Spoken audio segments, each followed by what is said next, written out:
Welcome. I'm Glenn Anderson with the Olympia Fellowship of Reconciliation. For more than 27 years, this TV series has explored a wide variety of issues that relate to peace, social justice, and nonviolent social change. We especially provide opportunities for voices and viewpoints that are rarely heard in mainstream media. This month, we will look at some fresh ways to address serious social problems. We'll explore compassion as a good starting point.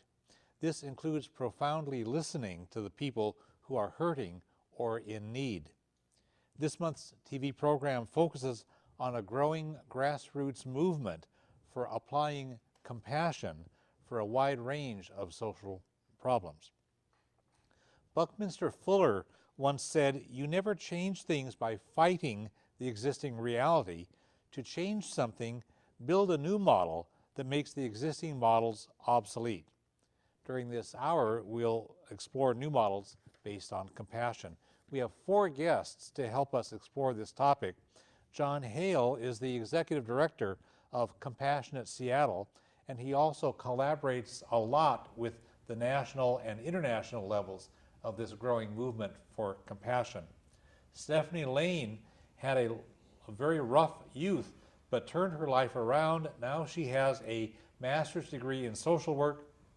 She is a licensed mental health professional who works in a compassionate and collaborative way with young people who experience various kinds of problems.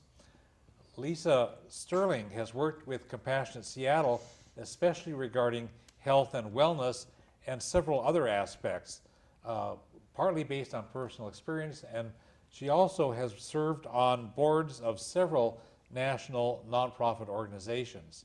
Jeff Sterling has a background in economics and business.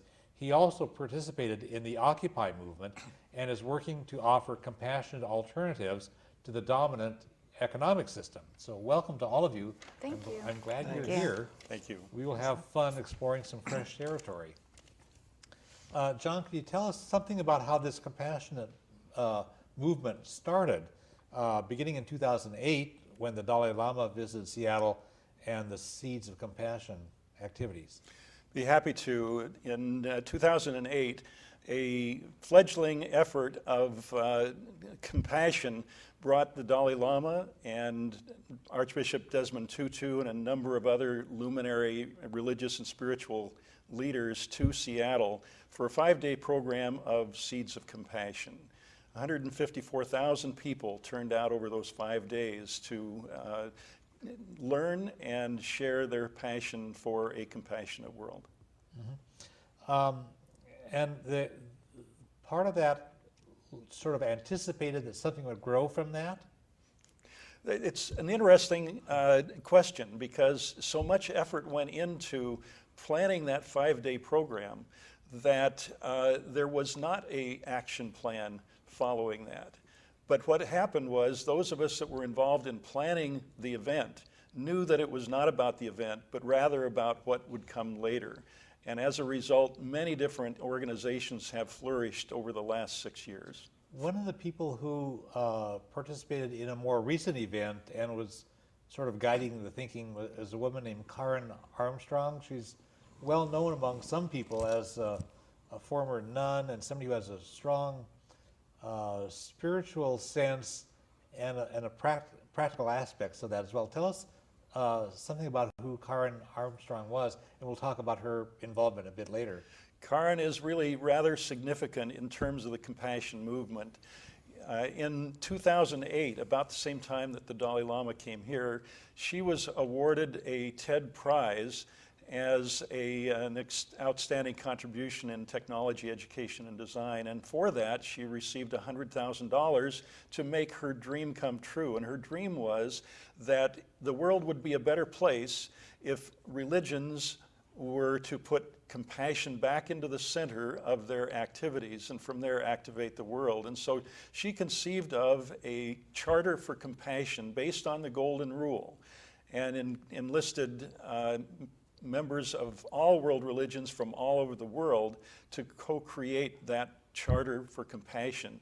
It was unveiled in November of 2009 and has been the focus of our local compassion activities ever since. Okay, and you're also out there in front for the Seattle City Council effort to affirm that Charter for Compassion in 2010? Yes, that came about from a rather significant but serendipitous grassroots idea that we learned from the United Nations, that change in this country will come most effectively at the city level by dealing with mayors and council members, because they're closest to the ground to know what the needs are and are the lowest level for allocating resources.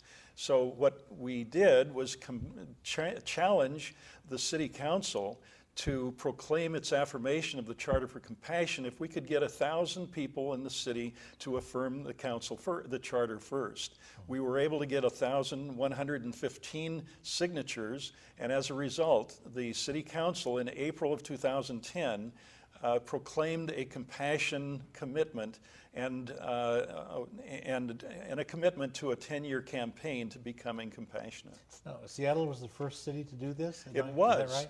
The very first city in the world, and Karen Armstrong in London, when she heard that this had happened, interrupted her schedule and came to Seattle to be part of that proclamation. That's great. Stephanie, people keep addressing a variety of social problems in a variety of ways, and I wonder if you could tell us something about what's different about compassion as the driving way to address these.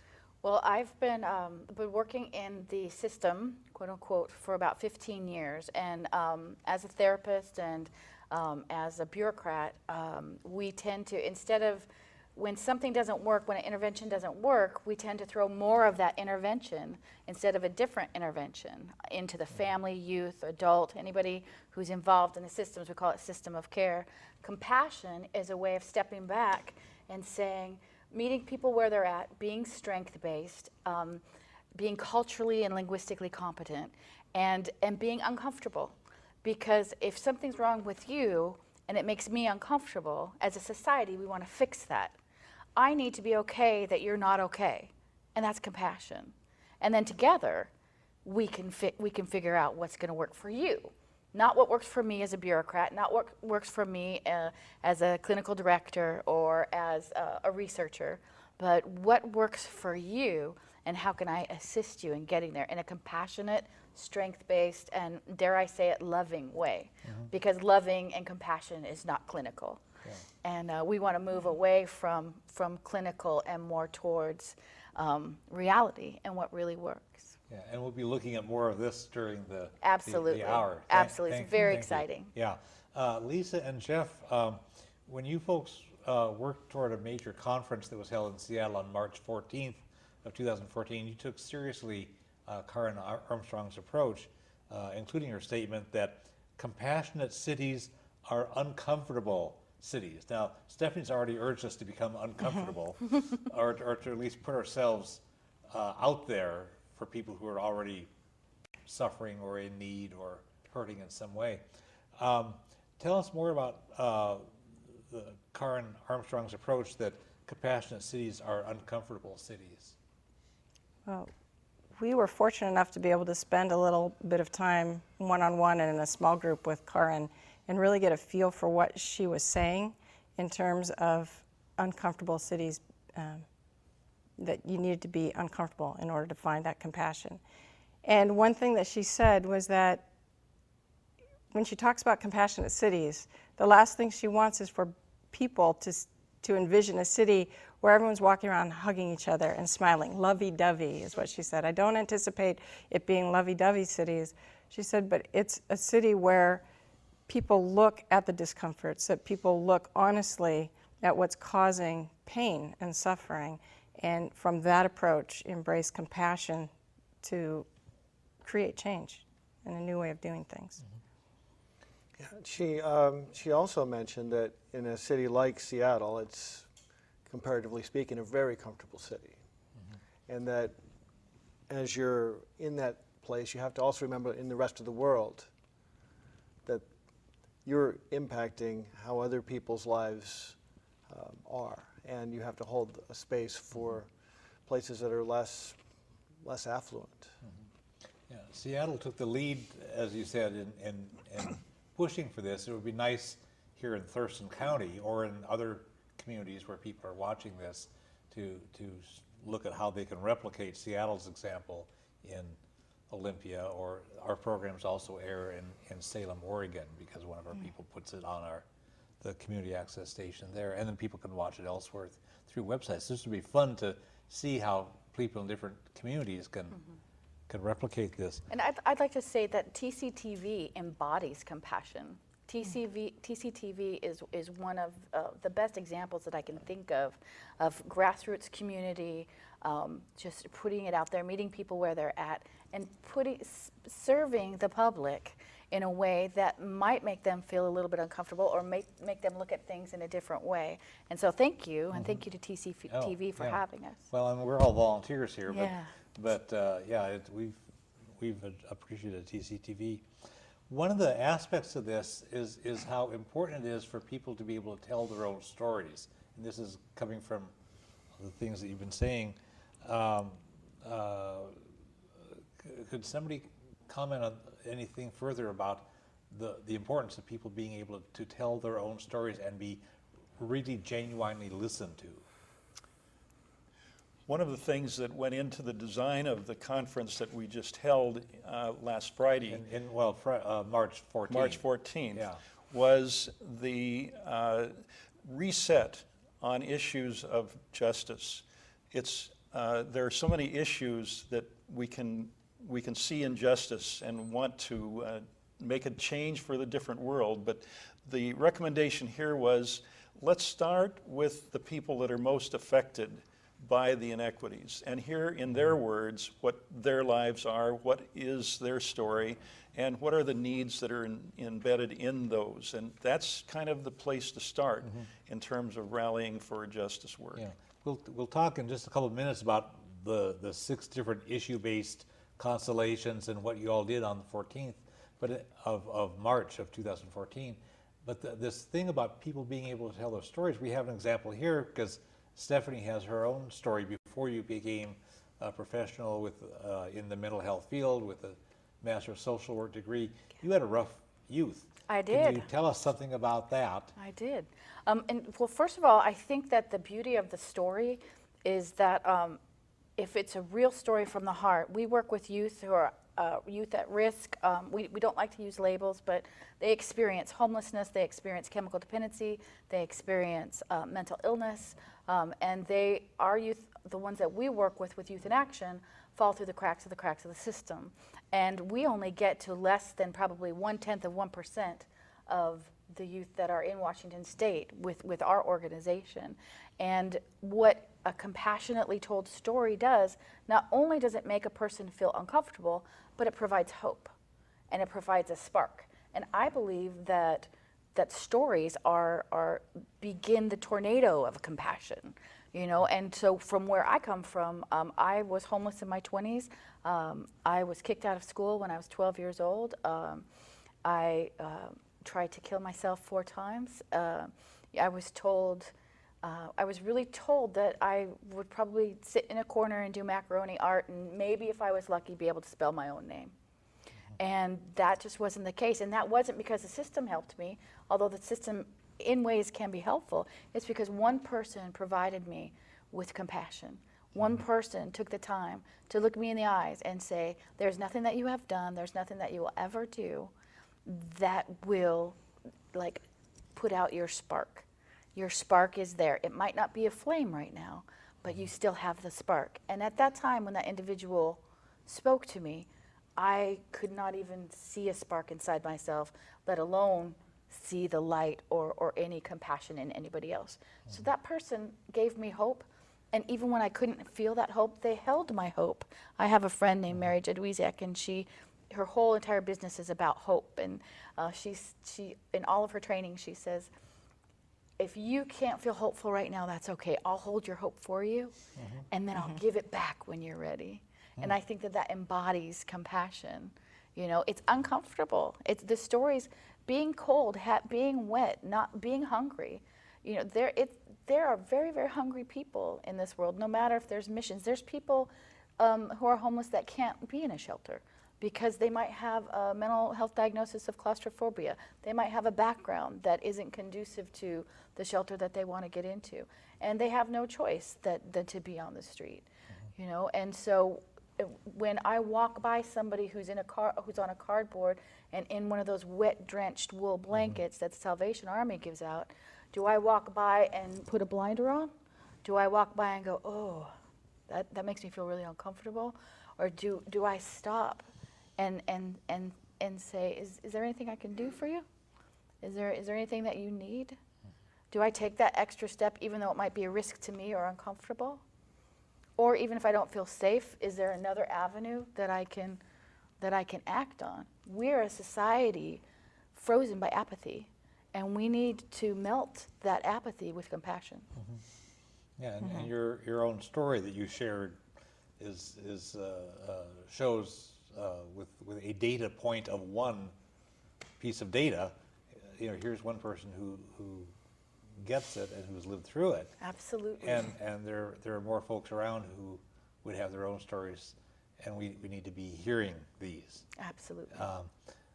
And I know that you just go ahead. I should say, as we share stories, once we got even into the planning group and once we got into the constellations and listened to other people's stories, the synchronicities and the times that our stories and our individual lives cross paths with each other is phenomenal. And when you start looking at people in terms of where you meet them, where your commonalities are, how you can understand them, even though they may look like it's completely from a different background or different perspective, there's so much that brings us together. And I find that compassion and listening to each other's stories is what helps to bring us together so that we can move forward in that space. Right, and I know that the sharing of stories was part of the March 14, 2014 thing.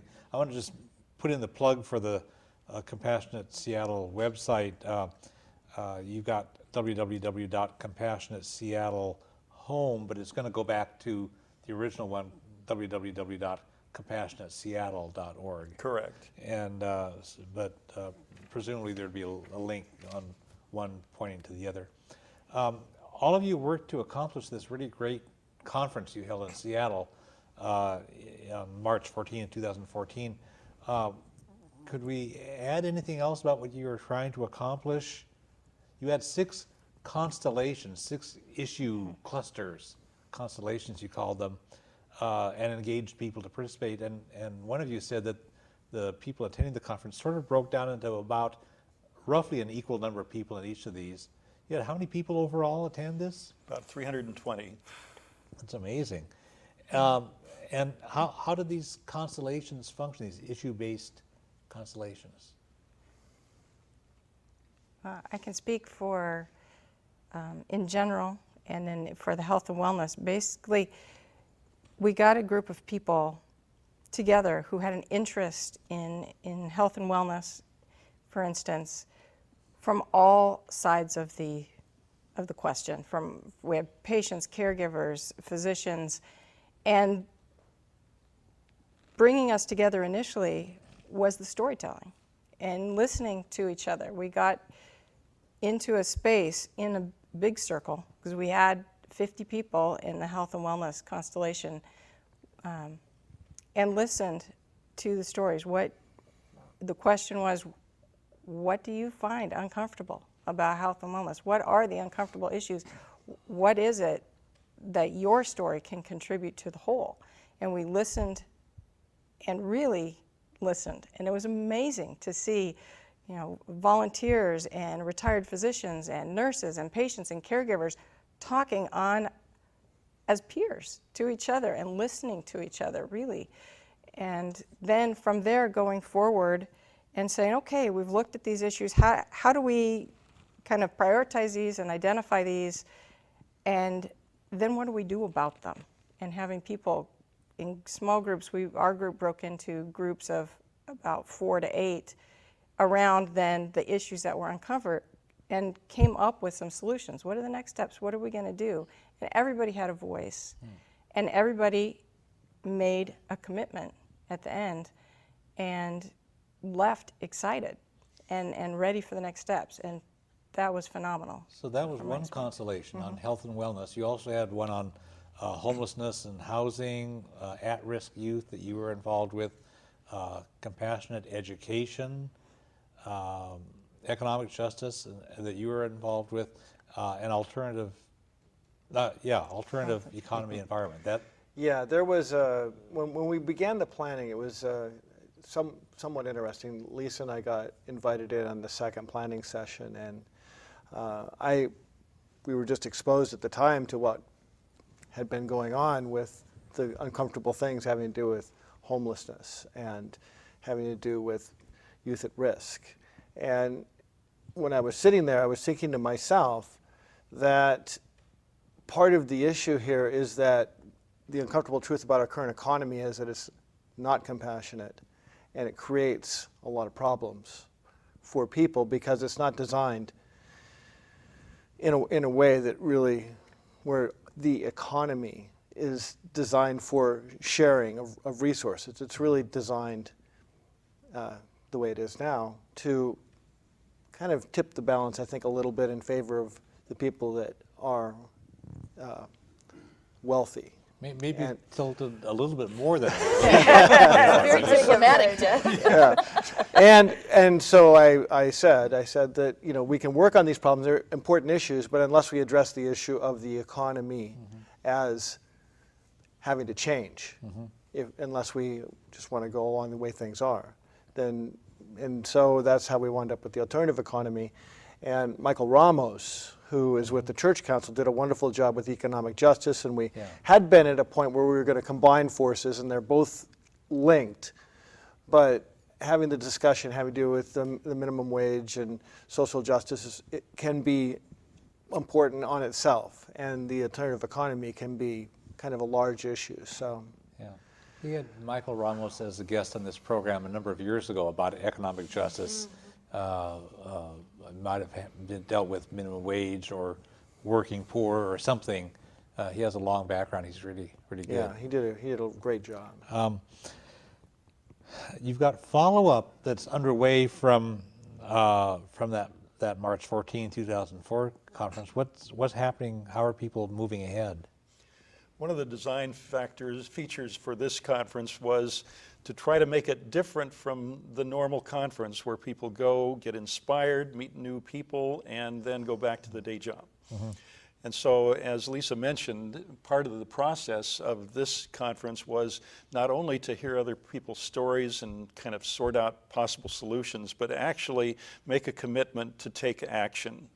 And to help keep that momentum going, we have set another event date of April 26th, at which time we'll get together once again and have updates from all of the constellations to be able to see, well, what has happened with those commitments, what's changed, what is the new commitment, and have some fun as well.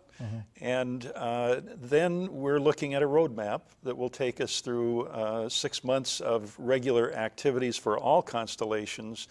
There will be another event in September celebrating the Compassion Games, and then in October to celebrate the harvest of what's happened. So the idea is to have people encouraged to continue the work with an idea that this is not just talk, this is a matter of walking the change into the society. Right. And we're expecting to have a blog that'll follow the progress, so your viewers can see what progress we've made and where we're at. Right. And they have an opportunity to see the program. And how they can join in, or to get ideas of things that they can do. Right, because I know you're trying to build this thing geographically so it'll spread to more places besides Seattle, and that's part of why we're doing the show, is to help spread this around. And by the time people watch this program, which will debut in early June of 2014, your April 26th event will happen, but they can step in, like Lisa says, and pick it up into the events in September and October and beyond. Absolutely. And go to our website and just, we'll have events. By that time, we'll have blogs. There will be more ways to be involved every day. And that's compassionateseattle.org. Right. We also, in each of the constellations, took sign-up sheets. We have people's contact information so that we can stay in touch. And we also gave people an opportunity to look at all the constellations. So we brought out at the end, all the constellations brought out their sign-up sheets so that people could cross-pollinate basically, and if they had more than one constellation they were interested in, they were able to sign up on that. And we're already seeing some synergies. We're working with Stephanie on expanding, trying to start a youth in action program up in Everett. And so it's starting, and we anticipate that it will grow quickly. That's a good point that Jeff and Lisa are in Everett. We are calling this organization Compassionate Seattle, but actually what we're looking at is all of Puget Sound. We're looking at a regional effort, and so people can get started anywhere in this area and find support from Compassionate Seattle organization. Yeah. When we were on the phone, John, to prepare for this conversation here, you offered some ideas about how you see social change happening and tipping points and things. Could you mention just something of that relatively briefly? And then I want to hear it because Lisa has some ideas as well to share. When we look at what will cause change to be sustained and significant, one of the theories of change that I find supporting and encouraging is a tipping point strategy that says if we focus on three basic elements, we can move from the normal silos of 2 to 4% of activists trying to make change to 16 to 20%, which will actually be enough to tip the scales. The three elements are having a goal that is compelling, daunting, and measurable, having in the circle representatives from all stakeholders that have a stake or are affected by the issue that is being addressed, whether it's homelessness or education or youth, having each of those sectors represented by three characteristics. One is a maven that understands that area well and is very credible, having a bridge builder that can work the boundaries, and having a salesman that can infuse spirit and action. And the third element is to have shared principles. Principles that when times get rough and we're at each other's throat, perhaps over issues that matter, there are principles on how to work through the conflict and stay at the table. And that has been tried in several places around the country with great success. And so we are looking at utilizing that as we engage more fully in the strategies that come out of each of the constellations. Yeah, thanks. When we were on the phone, Lisa, you mentioned some aspects of how to do change, including the role of education. Can you share some of those thoughts briefly? Sure. And Jeff and I had been involved prior even to working with Compassionate Seattle in looking at alternative education systems. And really what it boils down to, once we started looking through it through the compassion lens, was bringing compassion to the forefront. And that means making, in education for instance, student-centered education, just like in health and wellness, it's patient-centered. And so one of the examples going forward is creating agile learning systems, which is a new way of learning, of education that puts the student at the center and really taps into their desires, their interests, and lets them lead their education with mentors along the way and given some tools to guide them. And that's something that we're excited about that will continue to grow after this conference as well. Yeah, so there are a number of other things out there and around that could easily network in through this. So you have the potential to pick up allies Yes, who are definitely. doing some bold and creative reform work in a variety of sectors. One of the heroes of Compassionate Schools is Ron Hertel, and he really believes in where youth in action is kind of after the fact. Maybe they've dropped out, maybe they've been in gangs, maybe they've been in a mental health institution or treatment. If we can move towards the other side of the spectrum, the prevention side, we start utilizing the compassion. A compassionate school is an uncomfortable school. Then we can get them while they're still in school, and we don't have to, get them when they're being kicked out or, having other trouble. Jeff, you had something to add here? I was just going to reinforce what John was saying, that the compassion lens and the idea that when you engage in a group and you live the compassion story as you're working through some important issues can be applied to any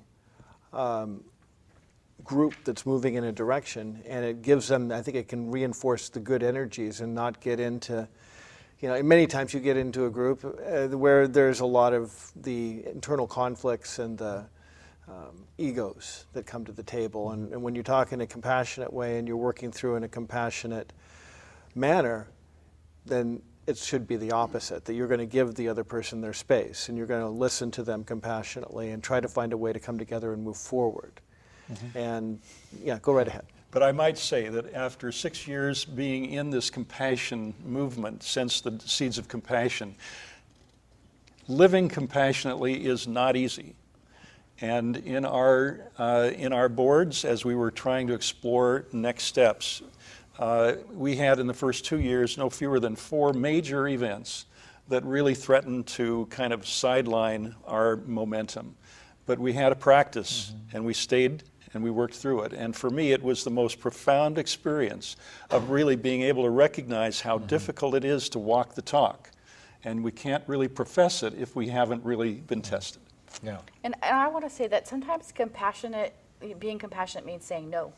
I think like when I'm very new to this, I'm probably one of the newest members of the compassionate movement along with the youth group. We came to the first couple meetings and we thought, oh my gosh, they're going to sing Kumbaya at the end.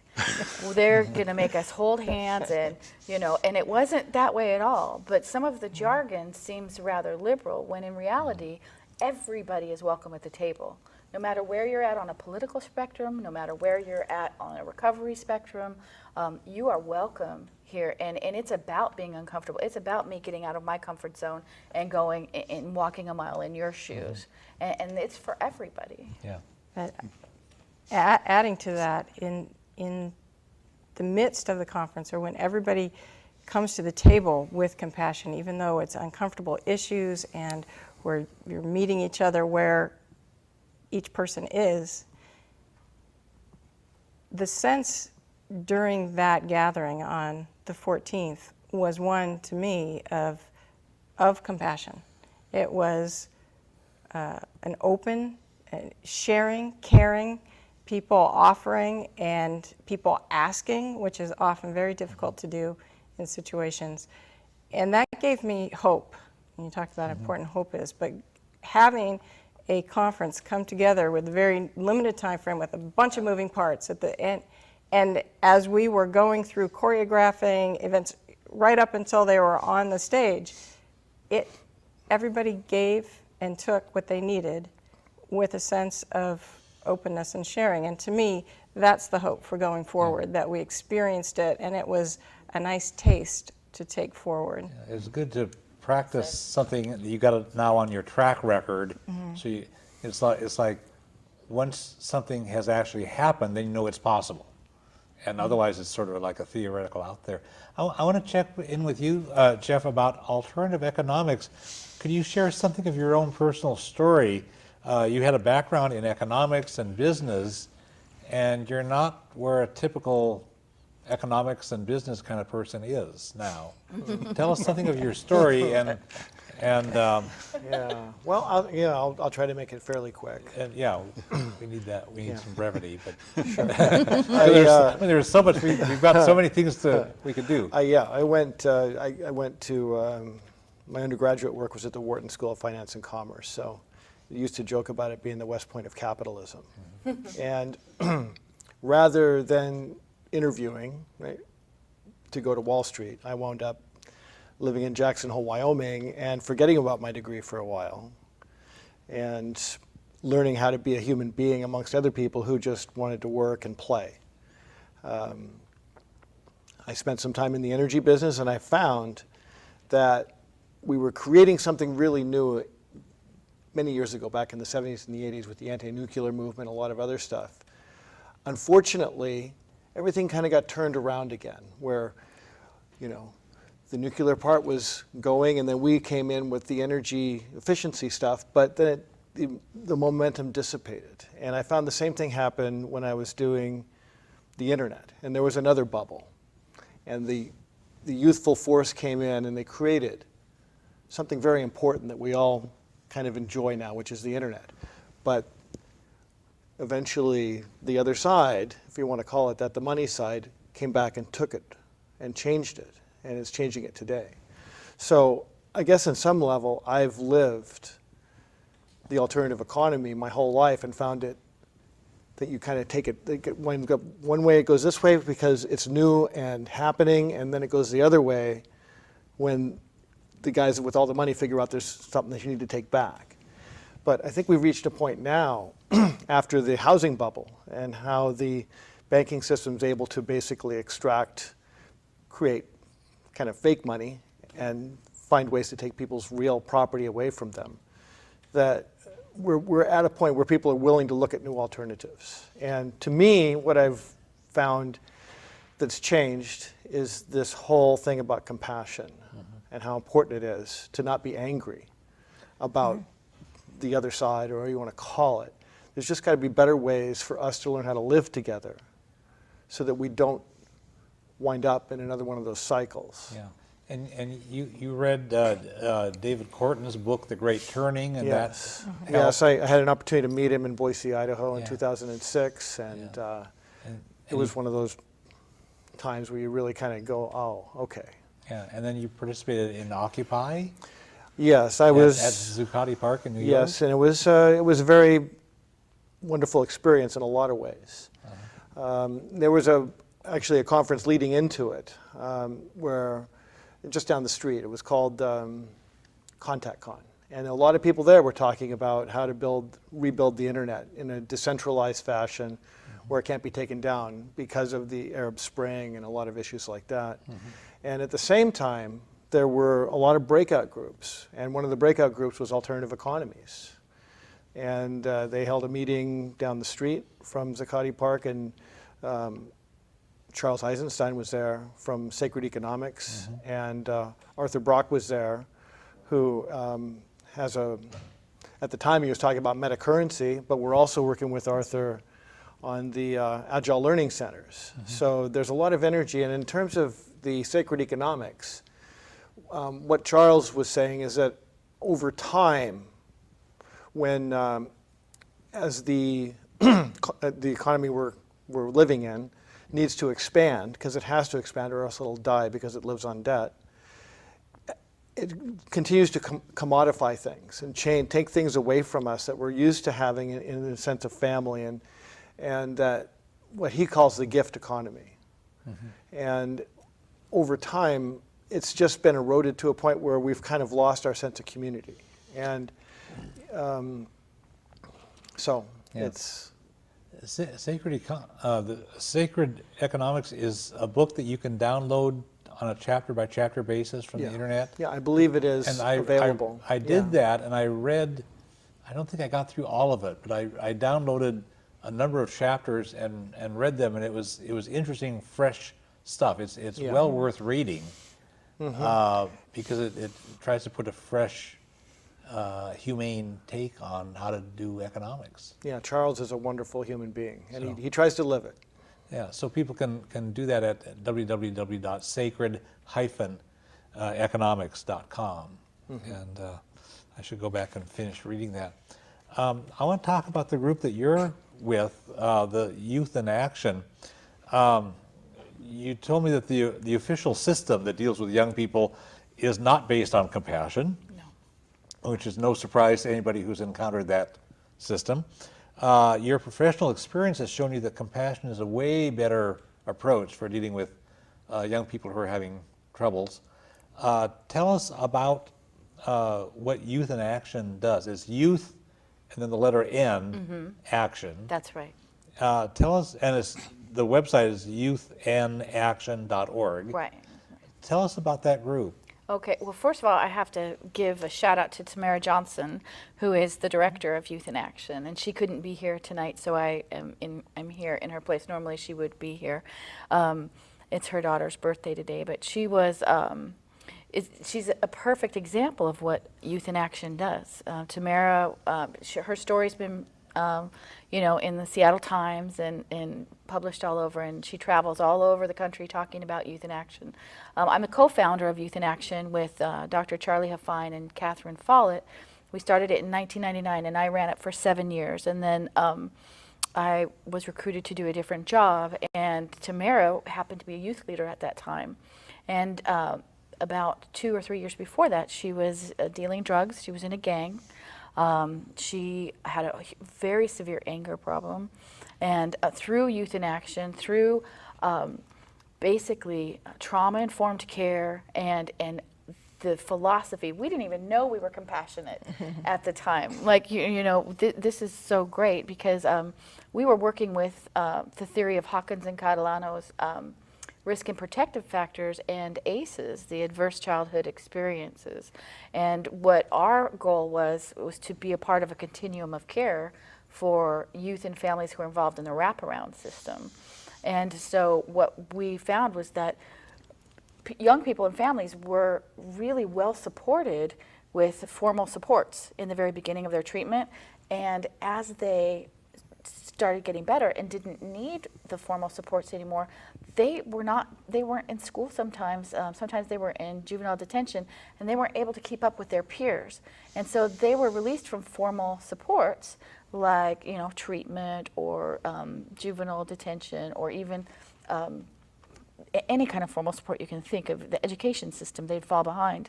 And they were released to nothing. And so Youth in Action formed a peer group where young people who've been involved in these systems that serve them can relate to each other in a recovery-based way. And so that's where we started building the natural supports. And our goal is to help young people have far more natural supports than formal supports, because I also work with adults. And one of the saddest things that I've seen is when I ask somebody who's an adult with a mental health challenge what they're doing this week, and they tell me all of their doctor's appointments. And their doctor's appointments are their social life. And they're so dependent on their formal supports that they haven't gotten out. And I don't believe that people are dying from chemical dependency or a mental illness. I believe that people are dying from loneliness.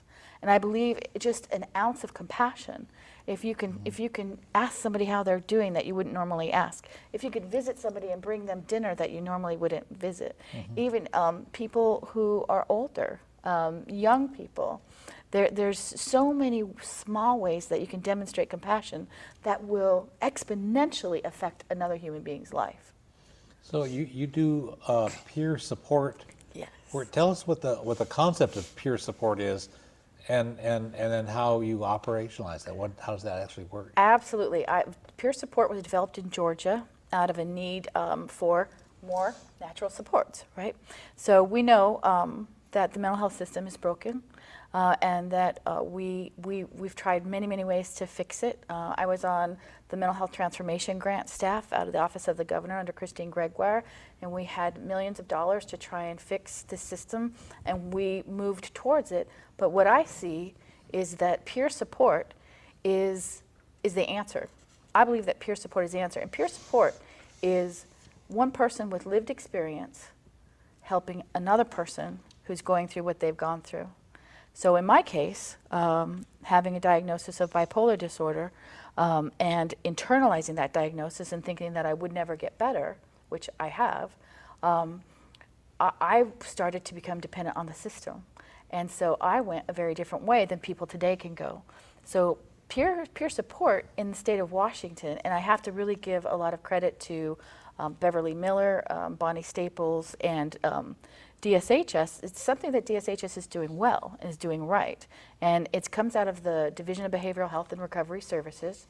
And they have a 40-hour training where people with lived experience in mental health and co-occurring disorders, which means that you have a mental health condition and a chemical dependency condition, because those are very, very difficult to treat.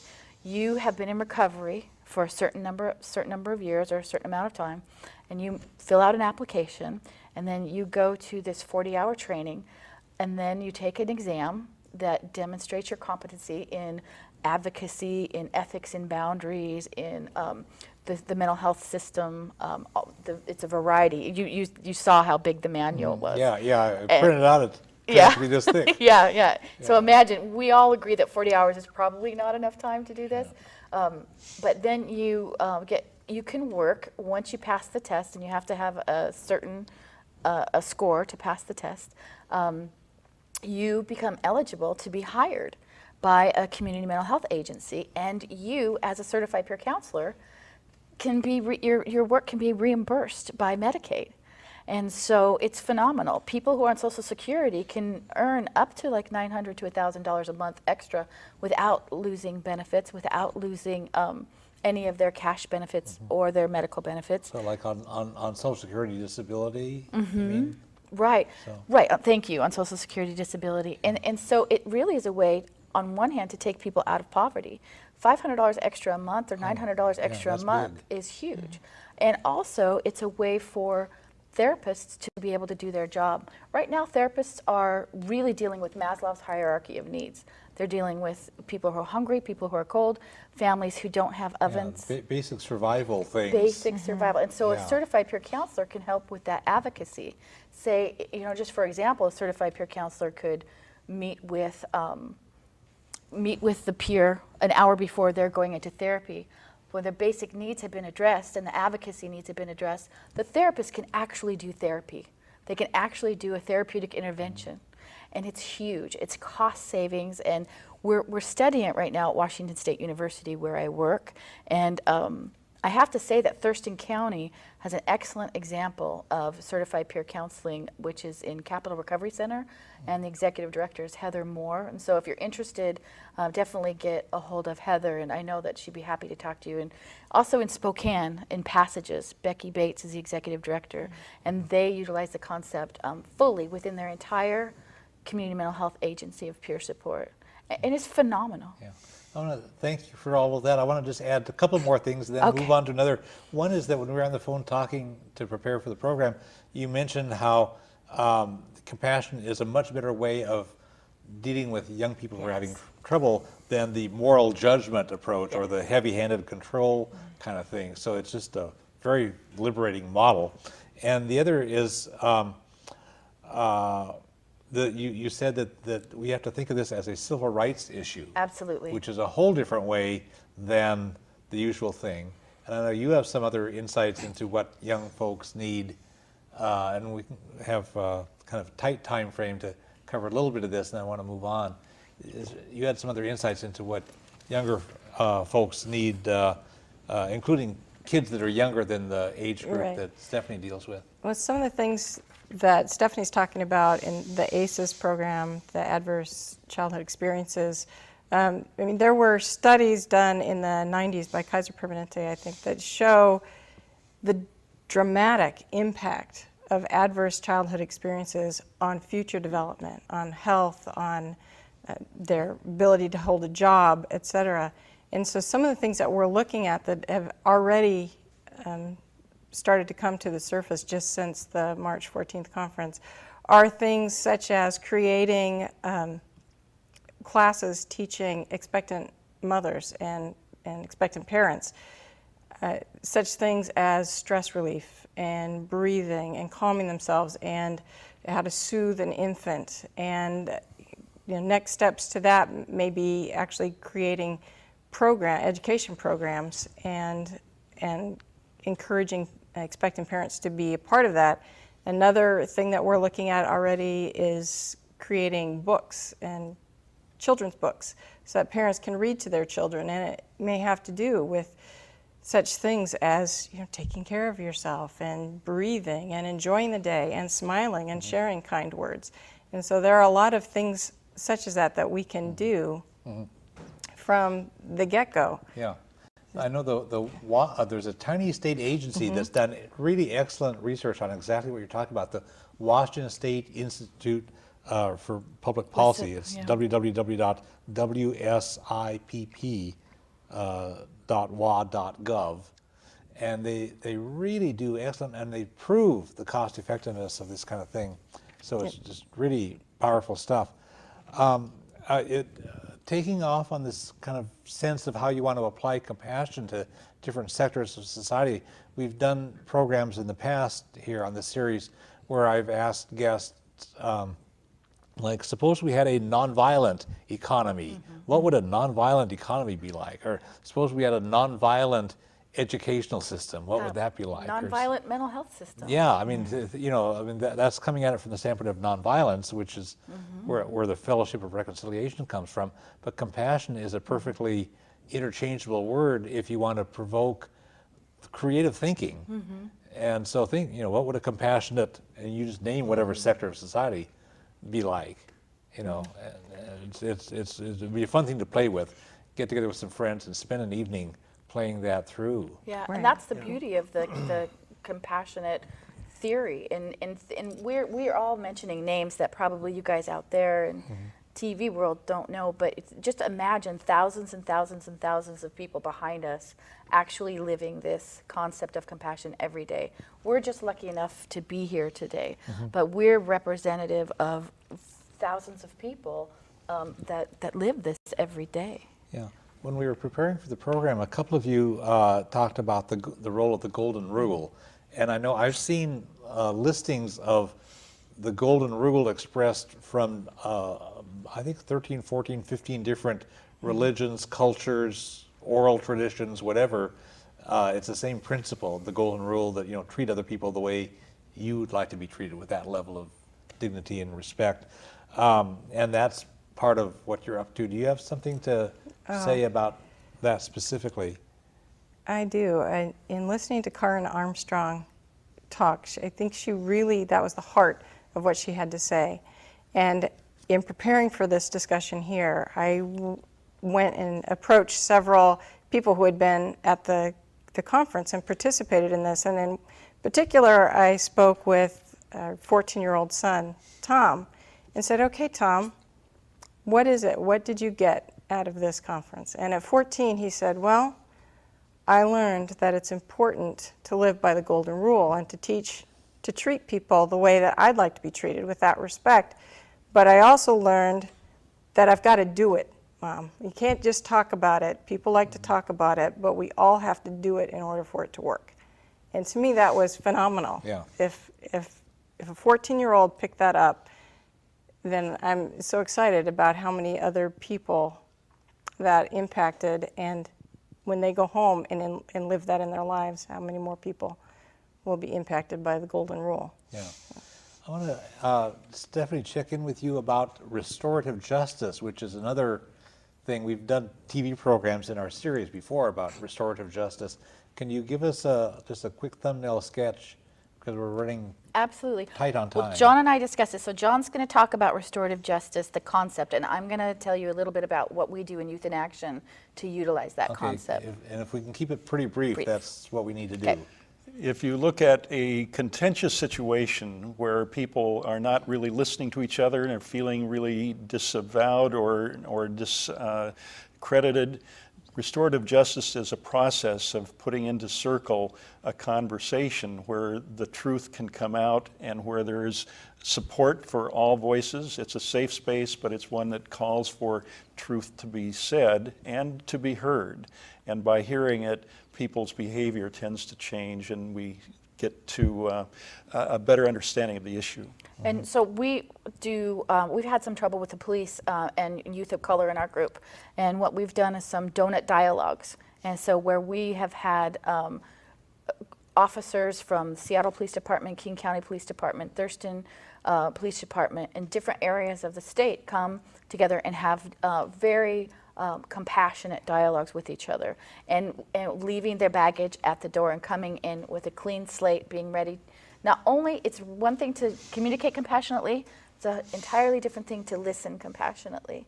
And that's what we're teaching the youth to do. That's good. There's a notion called compassion relays, and you can tell us about this. I can. Okay, show me a little card. Yeah, there's a little card. People won't be able to read the visual, but Right, or let's read the wording, but you can see the nice, colorful All right, it's visual.